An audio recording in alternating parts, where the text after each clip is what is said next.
points in the game. Niedermeyer.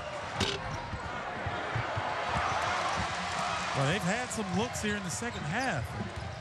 I think the accumulation and the wear and tear of the defensive pressure from Gonzaga, the physical play in the paint, maybe has worn this Pilots team down because their legs into their shots. And now you go back to the zone in part because of that. But guess what? The long rebounds, it's tougher to rebound. And you give Gonzaga extra chances at the offensive end. So a timeout is called with 6:42 left.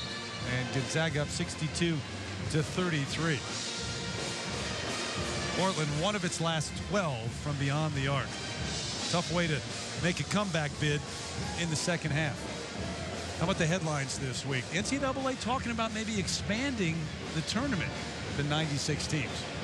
I don't like it. You don't like it? No. Why? Because the regular season won't mean as much? If you got a Rolls Royce that's working, why are you going to try to fix it? All right, I'll get back to that. Lucas, we talked about him day to day.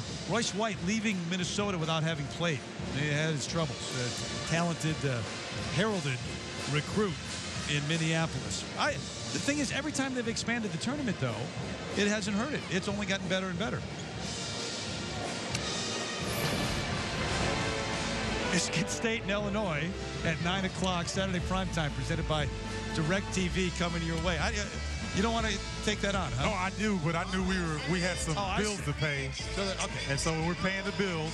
I got you. Now, Terry, the coaches want it because if you don't make the NCAA tournament, it's looked upon as not a productive season, which I don't agree with. You could go to NIT and have a productive season, but to open up from 64 to 96, now you're getting into a situation where it's close to the college football bowl system that nobody likes.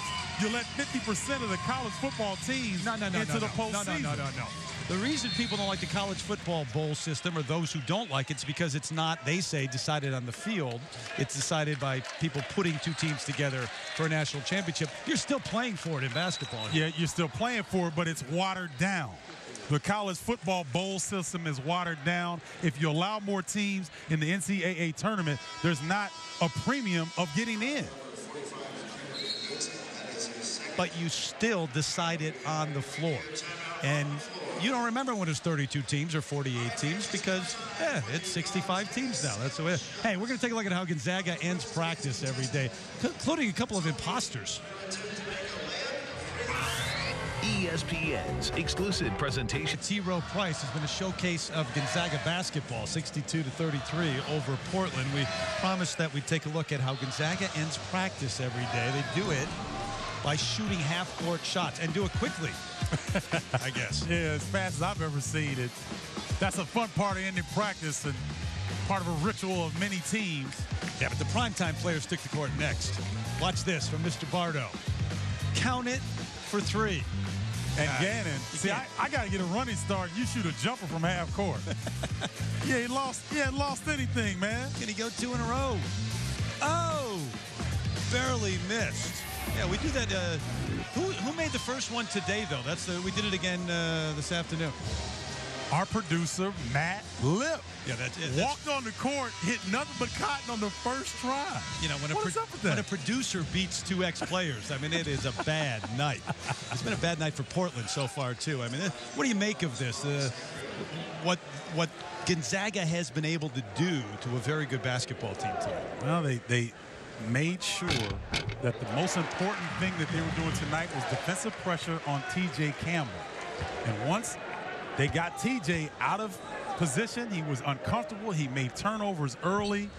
It led to their defensive pressure on the wing, being physical in the paint area, and it was just a snowball effect, which led to their open offense. T.J. Campbell, 1 of 8 tonight, just 2 assists in the game. And see, T.J. Campbell is typically, he's one of the smaller guys, point guard-wise, in the conference. But Gonzaga's got bigger guards who are quick. And so that height really bothered T.J. Campbell tonight. Kramer Knutson the follow. Eric Revenue wanted a foul called on that as well. Revenue up and working the officials. They'll get the foul out front. That's the 7th team foul. So they'll go to the line for the 1-and-1. Hey, you know, I mentioned this. First 9 possessions, 5 turnovers for Gonzaga. The last 50 plus now, 51 after this last one, 3 turnovers. How about that? You're not going to lose very many games taking care of the basketball like that and adding the defensive pressure. That's a deadly mix for Portland this evening. And when Gonzaga can play that fast, Terry, and they can take care of the basketball, that's something else. Yeah. You're right. Look at the shirt, Believe. Mark Few and the coaches wearing that tonight. It's Coaches versus Cancer Day here in Spokane. And you know the efforts that Mark Few and his wife, Marcy, have made over the last, well, since 2002. They've raised over $4 million in the fight against cancer. They've been very active in that. And you've been a part of that too here. Yeah, I come to the summer golf outing that they have, and it's a who's who in college basketball shows up.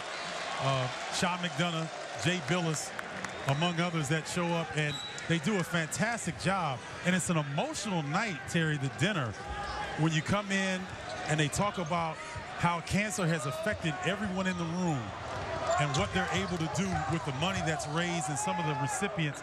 It's a moving night, and I love being a part of it. To further that point, Jim Valvano's brother, Nick, head of the V Foundation, announcing this week that they raised with ESPN and behind ESPN's efforts during Jimmy V Week over $900,000 the fight against cancer. That's more than ever in that week. Well, it's just a great cause, and the marriage of sports and fundraising for such a dreaded disease is wonderful. Bo Kong, quick hands, taken away, but he stepped on the baseline. So it'll be Portland basketball. Bo Kong, another one of those guys off the bench that we talked about. Good size at 6'6", doesn't give up on the play. And there must be a hustle stat or a new thing that they're keeping, because it's just been relentless, Terry.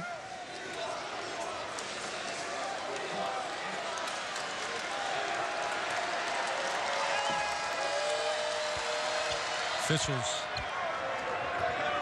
going to come over to the scorer's table and sort something out with 4:54 left here in Spokane. I think maybe a malfunction with the shot clock, or deciding what should be on the shot clock.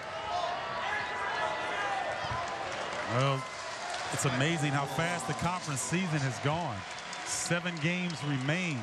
It is, isn't it? And West Coast Conference play leading up to the conference tournament in Las Vegas, and we've had the pleasure of doing that. That's a big-time event and great basketball that time of year.